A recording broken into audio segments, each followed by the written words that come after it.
비상등이 켜지고 저는 동료 승무원들과 함께 승객들을 진정시키려 애썼습니다. 그런데 그 순간 한 승객이 공황장애가 와서 호흡 곤란을 겪기 시작했습니다. 그는 앉은 자리에서 괴로워하며 고통을 호소했습니다. 그때 한 승객이 급하게 무언가를 가져오는데요. 과연 무슨 일이 일어났는지 오늘의 이야기 바로 시작해보겠습니다. 안녕하세요. 저는 영국 런던에 거주하고 있는 라일라라고 합니다. 현재 저는 영국 항공사인 브리티시 에어웨이즈에서 아시아 비행편, 특히 한국으로 가는 비행편을 담당하고 있습니다. 제가 한국행을 고집하게 된 이유가 무엇인지를 말씀드리기 전에 왜 승무원이 됐는지부터 이야기해야 할 것 같습니다. 런던은 제가 태어나고 자란 도시입니다. 런던은 그야말로 다문화 도시로 전 세계의 사람들이 모여 사는 활기찬 곳입니다. 빅벤, 타워 브릿지, 버킹엄 궁전 같은 역사적인 명소들이 많아 언제나 관광객들로 붐빕니다. 또한 런던은 예술과 문화의 중심지로서 웨스트엔드에서 열리는 다양한 뮤지컬과 연극, 테이트 모던 같은 세계적인 미술관과 박물관이 있습니다. 저는 어릴 때부터 이런 풍부한 문화와 역사를 접하며 자라왔기 때문에 자연스럽게 다양한 문화에 대한 흥미와 이해가 깊어졌습니다. 저는 어려서부터 비행기를 타고 전 세계를 여행하는 것이 꿈이었습니다. 부모님께서 외교관이셔서 유럽의 많은 국가를 여행하기도 하고 살아보기도 하며 저의 견문을 넓혀갔는데요. 다양한 국적의 사람들과 문화를 보며 흥미를 느꼈고 자연스럽게 유럽 국가들의 언어를 배우다 보니 구사할 수 있는 언어 또한 많아지게 되었습니다. 저도 커서 부모님처럼 다양한 국가를 돌아다니는 사람이 되고 싶다고 생각했지만 그렇다고 외교관이 되고 싶지는 않았어요. 물론 외교관이라는 직업은 매우 중요한 역할을 하고 세계 각국의 관계를 유지하는 데 큰 기여를 합니다. 하지만 저에게는 너무 정적이고 답답하게 느껴졌습니다. 외교관인 부모님은 항상 사무실에서 중요한 서류를 검토하고 공식적인 회의에 참석하셨는데 엄격한 예절과 규칙을 준수하며 정해진 절차에 따라 업무를 진행해야 했죠. 반면 승무원은 훨씬 더 역동적이고 활기차 보였습니다. 승무원은 매일 다른 나라로 여행하며 다양한 문화와 사람들을 만날 수 있는 기회를 가질 수 있었어요. 비행기 안에서 승객들을 맞이하고 서비스를 제공하며 각 나라의 공항을 방문하는 일상은 매우 다채롭고 흥미로웠습니다. 매일 새로운 경험을 하고 새로운 환경에서 일할 수 있다는 점이 저에게는 큰 매력으로 다가왔습니다. 또한 승무원은 많은 사람들과 직접적으로 소통하고 그들에게 편안하고 즐거운 여행을 제공하는 역할을 합니다. 승객들과의 상호작용을 통해 다양한 이야기를 나누고 다른 나라의 문화를 접할 수 있는 기회가 많습니다. 이러한 점들이 승무원이라는 직업을 더욱 흥미롭고 재미있게 만들었습니다. 그래서 대학을 졸업한 후 승무원이 되기 위해 열심히 준비했죠. 그렇게 저는 영국 항공인 브리티시 에어웨이즈 최종 면접에서 합격하게 되었고 꿈에 그리던 승무원이 되었습니다. 설레는 마음으로 첫 출근을 하던 날을 잊을 수 없네요. 저희 항공사는 입사 후 약 3개월간 교육을 받게 되는데요.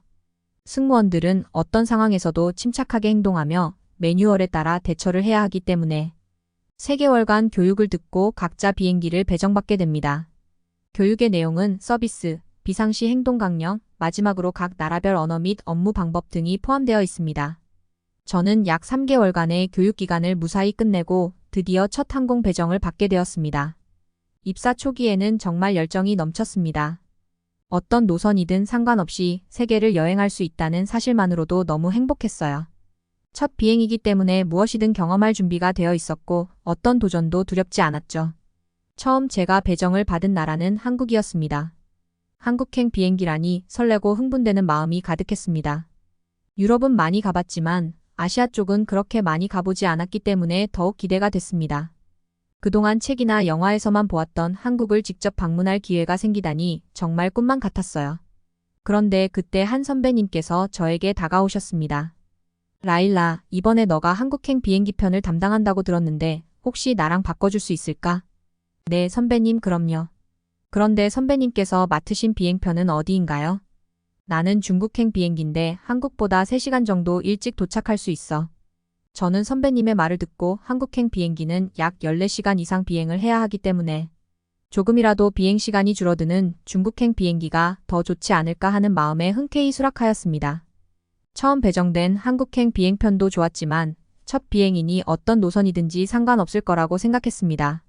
선배님과 비행편을 바꾼 뒤 운행을 관리하는 관리사님께 변경된 스케줄을 말씀드리기 위해 찾아갔습니다.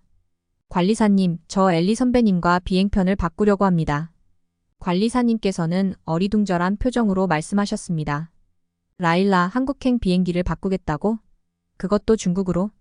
네, 조금이라도 빨리 도착하면 좋을 것 같아서요. 관리사님께서는 헛웃음을 치면서 말씀하셨습니다. 라일라, 너가 뭔가 잘못 알고 있는 것 같은데 중국행 비행기는 모두가 기피하는데 중국으로 간다니 놀랍구나. 심지어 모두가 가고 싶어하는 한국인데 말이야. 저는 관리사님의 말을 이해하지 못했습니다. 똑같은 아시아 국가 아닌가요? 오히려 중국이 한국보다 더 큰 나라니까 좋지 않을까요? 저는 잘 해낼 수 있어요. 그래, 한번 경험해보는 것도 나쁘지 않지. 관리사님께서는 의아해하면서도 어쩔 수 없다는 듯 말씀하셨습니다. 그렇게 저는 첫 비행편으로 중국행 비행기에 배정되었습니다. 과연 제 첫 비행은 어떨지 궁금하기도 하고 걱정되기도 했습니다. 첫 출근의 설렘과 기대는 여전히 가득했지만 관리사님의 말씀이 계속 마음에 걸렸습니다. 그리고 곧 저는 뭔가 잘못됐다는 것을 바로 깨달을 수 있었습니다. 비행기 체크인 과정부터 혼란의 연속이었거든요. 승객들은 줄을 서지 않고 무질서하게 몰려들었고 짐 속에서 티켓을 찾느라 출발 시간이 계속 지연되었습니다. 아무리 질서 있게 줄을 서달라고 말씀드려도 중국인 승객들은 전혀 듣질 않았습니다. 저는 이륙도 하기 전부터 피곤해지기 시작했습니다. 그러나 비행기가 이륙하고 나니 상황은 더 악화되었습니다. 중국인 승객들은 대부분 매우 시끄러웠습니다. 일부 승객들은 자리를 잡고 앉자마자 큰 소리로 이야기를 나누기 시작했는데 그 소음은 기내 전체를 가득 채웠습니다. 밤이 되어서도 조용해지지 않았고 많은 승객들이 잠을 자지 않고 계속해서 소란을 피웠습니다. 아이들은 통로에서 뛰어다니고 어른들은 그런 아이들을 제지하기는커녕 자기들끼리 웃고 떠들어서 비행 중 몇 번이나 주의를 줘야 했습니다. 한 승객이 저를 불렀습니다. 그는 피곤한 표정으로 저를 보더니 대놓고 짜증을 내며 말했습니다. 너무 시끄러워서 잠을 잘 수가 없어요. 어떻게 좀 해봐요. 저는 최대한 친절하게 답변하려 노력했습니다. 죄송합니다. 손님, 제가 다시 한번 승객분들께 조용히 해달라고 부탁드리겠습니다. 그러나 그것은 시작에 불과했습니다. 얼마 지나지 않아 또 다른 승객이 호출 버튼을 눌렀습니다. 그는 무례하게도 제가 다가가기 전에 이미 큰 소리로 불평을 터뜨리고 있었습니다. 이봐요, 아가씨. 배가 고픈데 중국 음식인 마파두부 좀 갖다 줘봐. 저는 당황했지만 침착하게 설명했습니다. 죄송합니다, 손님. 아직 식사 시간이 되지 않았습니다. 또한 저희 기내 식사는 미리 준비된 메뉴로만 제공됩니다. 현재 마파두부는 준비되어 있지 않습니다. 그러나 그 승객은 화를 내며 무례하게 소리를 질렀습니다. 배고프다면 가져와야지 뭔 말이 이렇게 많아? 그리고 여기 중국행 비행기잖아. 왜 중국 음식을 준비하지 않은 거야? 이런 쓰레기 같은 항공사가 다 있나? 저는 그 상황에서 최대한 예의를 지키며 대처하려 했지만 그런 무리한 요구들이 계속해서 이어졌습니다. 몇몇 승객들은 자신이 가져온 음식을 기내에서 조리해 먹겠다며 억지를 부리기도 했습니다. 그뿐인가요?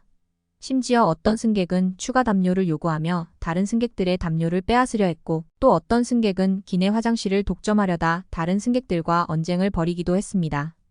비행 내내 시끄럽고 무례한 행동들로 인해 스트레스가 극에 달했습니다. 가장 큰 사건은 한 승객이 음주 후 소란을 피우며 시작되었습니다. 그 남성 승객은 술에 취해 다른 승객들에게 시비를 걸고 좌석을 넘어다니며 고함을 질렀습니다. 저는 즉시 동료 승무원들과 함께 그를 진정시키려 했지만 쉽지 않았습니다. 이로 인해 다른 승객들도 불안해하며 불편을 호소했습니다. 음주한 남성 승객은 진정되지 않고 오히려 점점 더 폭력적으로 변했습니다. 제가 그에게 다가가 상황을 진정시키려 하자 팔을 잡아채고 얼굴 가까이에서 어디서 손님한테 이래라 저래라야 라고 고함을 질렀습니다. 그러더니 갑자기 저를 끌어당겨 자기 다리에 앉히려고 했습니다. 그 순간 저는 두려움과 당황스러움에 휩싸였습니다. 손님, 제발 멈춰주세요. 저는 용기를 내어 크게 외쳤지만 그는 억센팔로 오히려 저를 더 꽉 잡았습니다. 그때 비행기에 타고 있던 유일한 한국인 승객이 신속하게 다가와 그 남성을 제지했습니다. 그는 단호하게 그 남성을 밀어내고 제 앞으로 서서 저를 보호해 주었습니다. 당신 지금 뭐 하는 겁니까? 이건 범죄 행위나 마찬가지입니다. 그 한국인 승객은 강하게 말하며 다른 승무원들이 달려와 상황을 수습할 수 있도록 시간을 벌어주었습니다. 결국 용감한 한국인 승객 한 분과 다른 승무원 동료들의 도움으로 그 남성 승객을 제압할 수 있었습니다. 정말 감사한 일이었죠. 만약 그 비행기에 한국인이 한 분도 없었다면 어떻게 되었을지 상상도 하기가 쉽네요. 한국인 승객 덕에 큰 위기를 넘길 수 있긴 했지만 아무리 좋게 생각하려고 해도 중국행 비행기는 너무나도 혼란스럽고 힘들었습니다. 그날 일이 너무나 끔찍해서 아시아 쪽 비행편에 대한 부정적인 편견을 가지게 되었습니다. 그리고 얼마 후 다시 한국행 비행기로 배정을 받았습니다. 솔직히 말하면 중국행 비행기의 악몽 같은 경험이 마음에 계속 남아 있었기 때문에 가기 싫다는 생각이 더 컸습니다. 하지만 선배는 제게 이렇게 말했습니다. 라일라, 내 마음은 이해하지만 한국은 정말 멋진 나라야. 한국과 중국을 같다고 생각하면 다른 선배들이 무슨 소리냐며 널 혼내줄 수도 있어. 그 좋은 걸 왜 가기 싫냐고 말이야. 한번 가봐. 그러면 생각이 달라질 거야. 선배의 말이 의문을 불러일으켰습니다. 한국이 그렇게 좋을까? 비슷해 보이는데 중국이랑 그렇게 다를까? 궁금한 마음에 결국 한국행 비행기를 다시 맡기로 마음먹었습니다. 그렇게 저는 한국행 비행기에 오르게 되었습니다. 비행기가 이륙하고 한국으로 향하는 동안에도 여전히 불안한 마음이 가득했습니다. 중국에서의 경험이 너무 강렬했기 때문에 한국도 별반 다르지 않을 거라는 생각이 머릿속을 떠나지 않았습니다. 그러나 승객들을 맞이하는 순간부터 이전과는 전혀 다른 분위기를 느낄 수 있었습니다. 한국인 승객들은 비행기에 오르자마자 조용히 자리에 앉았습니다. 그들은 서로 큰 소리로 이야기하지 않았고 주변 사람들을 배려하는 모습이 돋보였습니다. 비행 중간 한 승객이 저를 불렀습니다. 그는 매우 공손한 태도로 물을 부탁했습니다. 죄송하지만 물 한 잔만 부탁드려도 될까요? 저는 미소를 지으며 물을 가져다 드렸고 그는 감사의 인사를 잊지 않았습니다. 정말 감사합니다. 다른 승객들도 마찬가지였습니다. 필요한 것을 요청할 때도 예의를 지키며 승무원들을 존중하는 태도를 보였습니다. 그들은 작은 부탁 하나도 공손하게 요청했고 승무원들의 안내에 적극적으로 협조했습니다. 비행 내내 조용하고 평화로운 분위기가 유지되었습니다. 또한 한국인 승객들은 기내 질서를 잘 지켰습니다.